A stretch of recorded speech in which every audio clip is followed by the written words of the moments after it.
Hi friends, అందరికీ నమస్కారం. Welcome to my channel. ఈరోజు మన ఛానల్లో మరొక కొత్త రెసిపీ వచ్చేసి గోధుమ పిండి మరియు ఆలుగడ్డలతో ఒక మంచి హెల్దీ స్నాక్స్ని ఎలా చేయాలో చూద్దామండి.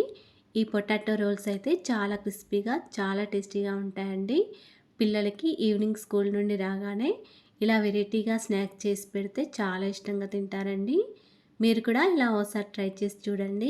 అలాగే ఫ్రెండ్స్, మా ఛానల్ని ఇంతవరకు సబ్స్క్రైబ్ చేసుకోకపోతే సబ్స్క్రైబ్ చేసుకోండి అండ్ లైక్ చేయండి, షేర్ చేయండి. మరి క్రిస్పీగా ఉండే ఈ పొటాటో రోల్స్ని ఇప్పుడు ఎలా చేయాలో చూసేద్దాం. పొటాటో రోల్స్ చేయడానికి ముందుగా ఒక 2 కప్పుల వరకు గోధుమ పిండిని తీసుకున్నానండి. మీరు కావాలనుకుంటే మైదా పిండి అయినా తీసుకోవచ్చు. ఇక్కడ హెల్తీగా చేయడానికి నేను గోధుమ పిండిని తీసుకున్నాను.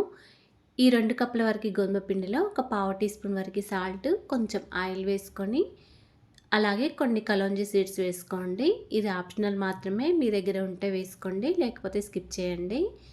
ఇలా వేసుకున్న తర్వాత ఒకసారి మొత్తం పిండిని మొత్తం బాగా కలుపుకోండి చేతితో.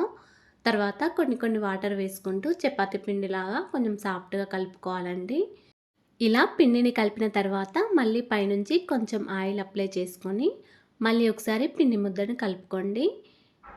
ఈ విధంగా కలుపుకున్న తర్వాత పైనుంచి ఏదైనా గిన్నెనైనా లేకపోతే ప్లేట్నైనా పెట్టుకొని ఒక 10 మినిట్స్ వరకు పిండిని నానబెట్టుకొని ఉంచుకోండి. ఇలా కొద్దిసేపు పిండిని నానబెట్టుకొని ఉంచుకోవడం వల్ల మనకి పొటాటో రోల్స్ అనేవి చపాతీ చేసేటప్పుడు చాలా ఈజీగా అయిపోతుందండి. ఇప్పుడు ఆలుగడ్డలు వచ్చేసి ఒక 4 వరకు ఆలుగడ్డలని ఉడకబెట్టి తీసుకున్నానండి. ఆలుగడ్డలను కొంచెం మెత్తగా అయ్యే వరకు ఉడకబెట్టుకోవాలండి. ఈ విధంగా ఉడకబెట్టిన తర్వాత పైన ఉన్న తొక్క తీసేసి గ్రేటర్తో ఈ విధంగా తురుముకోవాలి. ఏమాత్రం కూడా గడ్డలు లేకుండా కూడా మొత్తం తురుముకోవాలి. మీరు కావాలనుకుంటే స్మాషర్తో స్మాష్ కూడా చేసుకోవచ్చు. ఇప్పుడు అన్ని ఆలుగడ్డలను కూడా ఈ విధంగా తురుముకోవాలి. ఉడకబెట్టిన ఆలుగడ్డలను గ్రేటర్తో తురుముకుంటేనే మనకి చాలా ఈజీగా అయిపోతుందండి. ఇప్పుడు ఈ తురుములో ఒక హాఫ్ టీ స్పూన్ వరకు అల్లం వెల్లుల్లి పేస్ట్, పావు టీ స్పూన్ గరం మసాలా, పావు టీ స్పూన్ జీలకర్ర పొడి, పావు టీ స్పూన్ సాల్ట్, ఒక హాఫ్ టీ స్పూన్ వరకు చాట్ మసాలా, అలాగే కొంచెం కొత్తిమీర, ఒక 2 టీ స్పూన్ల వరకు కార్న్‌ఫ్లోర్ కూడా వేసుకోవాలండి. తర్వాత ఒక టీ స్పూన్ వరకు కారం కూడా వేసుకోవాలి. మీరు కావాలనుకుంటే కారం ప్లేస్లో చిల్లీ ఫ్లేక్స్ అయినా వేసుకోవచ్చు. దీనిలో కొంచెం కసూరి మేతి ఇలా కొద్దిగా క్రష్ చేసుకొని వేసుకోవాలండి. మీ దగ్గర చాట్ మసాలా లేకపోతే కొంచెం నిమ్మరసమైన పిండుకోవచ్చండి. ఇలా ఆలు మిశ్రమంలో అన్ని ఇంగ్రీడియంట్స్ వేసిన తర్వాత దీన్ని ఒకసారి బాగా కలుపుకోవాలి. ఇలా ఈ ఆలు మిశ్రమాన్ని కలిపేటప్పుడు కొంచెం జిగురుగా అంటుతుందండి. అందుకే చేతికి కొద్దిగా ఆయిల్ని అప్లై చేసుకొని మళ్ళీ పిండిని ఒకసారి బాగా కలుపుకోండి. ఈ ఆలు మిశ్రమాన్ని కలిపిన తర్వాత ఇలా అరచేతులకి కొద్దిగా ఆయిల్ని అప్లై చేసుకోండి. ఇలా అరచేతులకి ఆయిల్ని అప్లై చేసుకోవడం వల్ల మనకి రోల్స్ చేసేటప్పుడు జిగురుగా అంటుందండి. ఈ ఆలు మిశ్రమంలో నుండి చిన్న నిమ్మకాయ సైజ్ అంతా ఆలు ముద్దను తీసుకొని వీడియోలో చూపించిన విధంగా సైడ్లకి క్రాక్స్ ఏమీ లేకుండా కొంచెం పొడుగ్గా చేసుకొని పెట్టుకోండి. ఈ విధంగా చేసుకోవాలండి. వీడియోలో చూపించిన విధంగా ఆలు మిశ్రమం మొత్తం ఈ విధంగానే అన్నీ కూడా చేసుకొని పెట్టుకోవాలండి. తర్వాత ఇప్పుడు ఒక చిన్న గిన్నె తీసుకొని ఇందులోకి ఒక టీ స్పూన్ వరకు గోధుమ పిండిని తీసుకోవాలి. దీనిలో కొన్ని వాటర్ వేసుకుంటూ కొంచెం మరీ లూజ్గా కాకుండా మరీ గట్టిగా కాకుండా ఈ విధంగా కలుపుకొని పెట్టుకోవాలండి.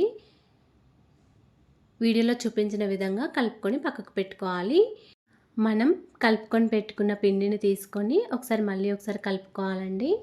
పిండి అనేది ఈ విధంగా ఉండాలండి, మరీ గట్టిగా కూడా ఉండకూడదు. ఇప్పుడు దీనిలోంచి కొంచెం పిండి ముద్దను తీసుకొని ఈ విధంగా పైనుంచి మళ్ళీ పిండిని అప్లై చేసుకుంటూ చపాతీలాగా చేసుకోవాలండి. కొంచెం పల్చగా చేసుకోవాలి.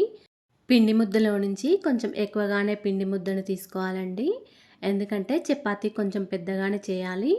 ఈ విధంగా ఈ చపాతీ అయితే కొంచెం పల్చగా పెద్దగా చేసుకోవాలి. ఈ విధంగా చేసిన తర్వాత సైడ్లకి సమానంగా ఉండేటట్టు సైడ్లకి కట్ చేసుకోవాలి. పైన కింద సైడ్లకి కూడా కట్ చేసుకోవాలి.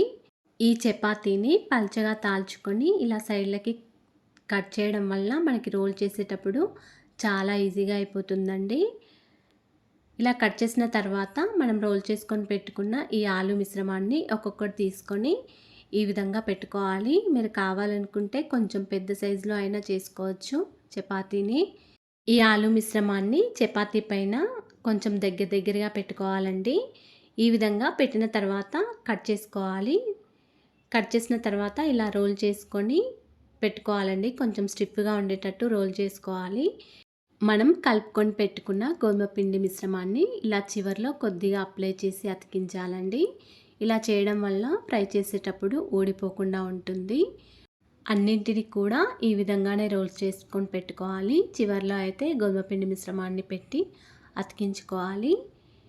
ఇప్పుడు వీటిని ఫ్రై చేసుకోవాలండి. స్టవ్ ఆన్ చేసుకొని ఒక కడాయి పెట్టుకొని డీప్ ఫ్రైకి సరిపడా ఆయిల్ వేసుకోవాలండి. ఆయిల్ కొంచెం వేడయ్యాక ఇవన్నింటిని ఒక్కొక్కటి వేసుకోవాలండి. ఆయిల్ కొద్దిగా వేడవ్వాలండి. ఎక్కువ వేడవుతే తొందరగా మాడిపోతాయి. కొంచెం వేడవగానే ఇవి ఒక్కొక్కటి వేసుకోవాలి. స్టవ్ని కొద్దిగా మీడియం ఫ్లేమ్లో పెట్టుకుంటూ మంచిగా కాల్చుకోవాలి. మంచి కలర్ వచ్చే వరకు కాల్చుకోవాలండి. ఈ పొటాటో రోల్స్ని నిదానంగా కాల్చుకోవడం వల్ల లోపల వరకు కూడా కాలిపోయి క్రిస్పీగా అవుతాయండి. చాలా క్రిస్పీగా అవుతాయి. ఇలా ఒక సైడ్కి కాలిన తర్వాత మళ్ళీ ఇంకో సైడ్కి కూడా టర్న్ చేసుకొని కాల్చుకోవాలి. ఇలా ఆయిల్ ఎక్కువగా వేయనవసరం లేదండి. ఇలా కొంచెం ఆయిల్ వేయగానే మనం ఒక్కొక్కటి సైడ్లకి తిప్పుకుంటూ కాల్చుకోవాలి. అన్ని పొటాటో రోల్స్ని కూడా ఈ విధంగానే మంచి కలర్ వచ్చే వరకు కాల్చుకోవాలి. నిదానంగా కాల్చుకోవాలండి. అప్పుడు పొటాటో రోల్స్ క్రిస్పీగా చాలా బాగుంటాయి. ఇలా కాల్చుకున్న పొటాటో రోల్స్ని ఒక్కొక్కటి తీసుకొని జాలి గరిటెలోకి వేసుకోవాలండి. అన్నీ తీసుకొని పక్కకు పెట్టుకోవాలి. మళ్ళీ ఇంకోసారి పొటాటో రోల్స్ని ఫ్రై చేసేటప్పుడు ఆయిల్ కొంచెం చల్లారనివ్వండి. ఆయిల్ కొద్దిగా చల్లారిన తర్వాతనే మళ్ళీ పొటాటో రోల్స్ వేసుకోండి. అప్పుడు మనకి క్రిస్పీగా చాలా బాగా లోపల వరకు కాలిపోతాయి. క్రిస్పీగా అవుతాయండి. ఇలా చేయడం వల్ల అంతేనండి, ఎంతో క్రిస్పీగా రుచికరంగా ఉండే పొటాటో రోల్స్ రెడీ అయిపోయాయి. మీరు కూడా ఇలా ఒకసారి ట్రై చేసి చూడండి. పిల్లలకైతే ఈవినింగ్ స్నాక్స్గా చాలా బాగుంటాయి. అలాగే ఫ్రెండ్స్, మా ఛానల్ని ఇంతవరకు సబ్స్క్రైబ్ చేసుకోకపోతే సబ్స్క్రైబ్ చేసుకోండి అండ్ లైక్ చేయండి, షేర్ చేయండి. ప్లీజ్ సపోర్ట్ చేయండి. Thanks for watching. ధన్యవాదములు.